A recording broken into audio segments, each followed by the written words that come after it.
This old Steve Rogers has already lived through every event of Avengers Doomsday. This Steve Rogers has already faced Doctor Doom. Yes, you heard that right. And before anyone jumps in to say this must be a variant, a different version of Cap from another universe, the trailers have already answered that. This is the original Steve Rogers, the one who took the super soldier serum, the one who beat Red Skull, led the Avengers in New York, stood against Thanos and returned every Infinity Stone to its rightful place in history and then grew old. If he grew old on that bench, how is he back? And how is he young again? Here's the part that makes this complicated. 7 years ago, Marvel closed the book on Steve Rogers on purpose. Avengers Endgame ended with an old man on a bench, handing his shield to Sam Wilson. Chris Evans said his goodbyes. Fans made their peace with it. Marvel's own March 2026 cast reveal for Doomsday didn't even include his name. So when a teaser trailer quietly aired before screenings of Avatar: Fire and Ash in December 2025, nobody expected what came next. The footage opened on a house, a motorcycle pulling up, a man walking inside, past a photograph, toward a closet, and pulling out an old, folded uniform. Then the text, "Steve Rogers will return." The internet did not recover for days.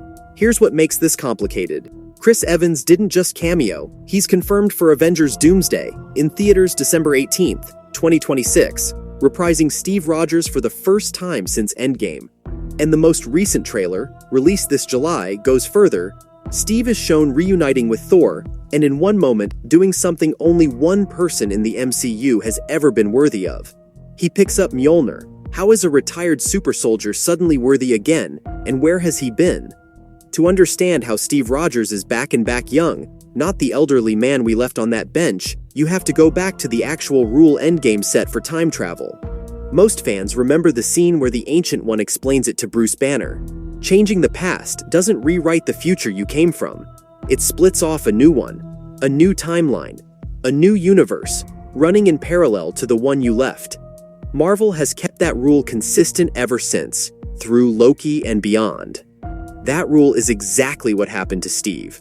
When the Avengers traveled back to grab the Infinity Stones from different points in history, each stop technically created a branching timeline. Then, when Steve returned all 6 stones to their original places, those branches closed back up sealed, the way they were supposed to be. Except one didn't close, because before Steve came back for good, he made a stop of his own. Decades earlier, in a version of the past, he found Peggy Carter, and he kept the dance he never got to have with her. That single choice is the hinge the entire theory turns on, so it's worth being upfront about what's confirmed and what isn't from here. What's fact, and what's the internet filling in the gaps? What's confirmed? Steve stayed in the past with Peggy. The final trailer shows him holding a newborn baby, his child. He built a life there, off the books, while the main timeline moved on without him. What's theory? And this next part is where I want to be honest that I'm speculating along with everyone else, is which universe that life actually happened in. Here's the theory, and it's a good one. Fans have pointed out that the timeline Steve's decision created lines up strangely well with a universe MCU has already shown us, Earth 828, home of this generation's Fantastic Four. That universe has always felt like two things at once: advanced technology sitting inside a retro mid-century aesthetic. Exactly the kind of world a man from the 1940s might quietly shape from the inside. And in Fantastic Four, First Steps, there's a blink-and-you-miss-it shot of a father and son watching television together. Nobody confirmed who they were, but if the fan theory holds, that's Steve, and that's his son. If that's true, it changes everything about why Doctor Doom is involved at all. How does one man's dance turn into a multiverse war? Because here's what we do know for certain. Doctor Doom, in Avengers Doomsday, is played by Robert Downey Jr., the same actor who spent a decade as Tony Stark. Marvel has confirmed the casting. What it hasn't confirmed is the connection fans have been building between the two roles ever since. The theory goes like this: if Steve's timeline is Earth 828, and that universe has its own version of history, then maybe its version of Tony Stark never became Iron Man at all. Maybe, shaped by different pressures, he became something else entirely. Doom, same face, completely different path. It's speculation, but it would explain something the trailers have leaned on hard without spelling out.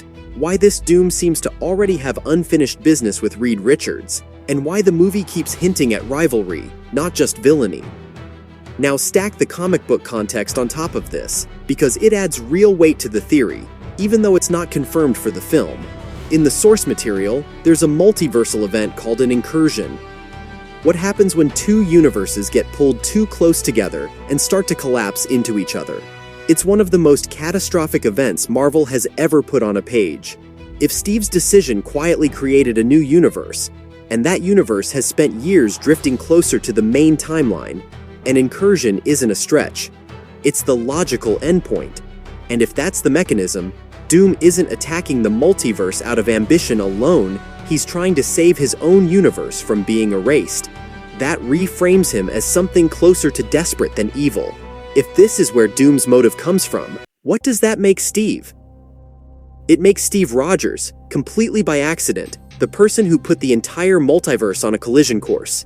One dance, one decision to stay, and now, according to the rumor mill, and I want to flag clearly that this next part is unconfirmed, Doom may be hunting down the multiverse's most powerful individuals to stop what's coming. Reed Richards' son Franklin, whose comic book powers include the ability to reshape reality itself, along with figures like Scarlet Witch and Doctor Strange. None of that is officially confirmed. But if even part of it is true, Steve isn't just a supporting character walking back into frame. He's the reason Dr. Doom knows this movie needs to happen at all. There's one more wrinkle worth sitting with, because it's actually confirmed and it complicates the tidy theory. Anthony Mackie, who has played Captain America since Sam Wilson took up the shield, was asked directly this July whether Steve Rogers is back in the role. His answer was blunt: no. He pointed to the comics, where Steve eventually steps away from being Captain America altogether and becomes a character called Nomad instead. Mackie's point was simple. Steve can be back in the story without taking the shield back. So how does a man who spent decades quietly raising a family in an alternate 1940s adjacent universe end up back in the main timeline in time for a war he didn't know he started? This is the part nobody has an official answer for yet. But if the theory is right, the same person who could plausibly have found him is already in the movie. Reed Richards isn't just the smartest person on Earth 828. He's arguably the most capable multiversal traveler Marvel has ever put on screen. It's not hard to imagine him being the one who locates Steve, and eventually, the one who sends him home again once Doomsday and its sequel, Secret Wars, play out. That would also close a loose thread that's bothered fans since 2019. Why elderly Steve never used the Hulk's time machine to come back, and instead was just found sitting on a bench. If Reed's technology is what brought him back both times, that's not a plot hole. That's a setup nobody noticed yet. The missing name on the cast list wasn't an error. It was Marvel hiding one of the film's biggest reveals. Here's my honest read on all of this. The confirmed facts alone already make this one of the most emotionally loaded returns the MCU has ever pulled off. The theory on top of it, Earth 828, Doom as an alternate Stark, an incursion Steve triggered without knowing, it is one of the more satisfying pieces of fan reasoning I've come across. But it is still a theory, and Marvel could go a completely different direction in December. So here's an honest question for you, and I actually want to know. Do you buy the Earth 828 theory? Or do you think the real explanation is something nobody's guessed yet? Which side are you on? Drop it in the comments, because some of the best theories I've featured on this channel came from people watching right now.